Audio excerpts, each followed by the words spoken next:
Hello mga pads, welcome to Padiscarte High TV. At ayan, nakikita nyo mga pads, ay pinaliguan natin si Sisi, yung baby natin.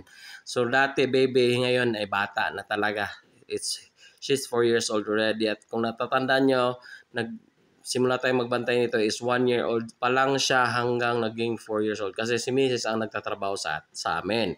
So kung napapansin nyo mga pads, hindi na tayo nakapag-vlog sa farm kasi dahil kay Sisi, kailangan natin siyang bantayan. Hindi na kasi kami kuha ng mga tagapagbantay kasi para rin makatipid. Alam nyo na, cross-cutting tayo, mahirap ang buhay. So ayan, ito yung daily life natin mga pads. Magbabantay, nag-guide, nagdidisiplina at nagpapalaki kay Sisi. Alam nyo naman, ang saya-saya natin mga magulang kapag yung anak natin ay nakita natin magalang at may respeto sa mga nakakatanda.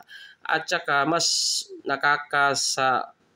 hindi sabik makakapagbigay saya sa puso natin kapag yung anak natin ay kagaya nito, marunong magpasalamat after na meron tayong gagawin o ibibigay sa kanila. Gaya nito mga pads.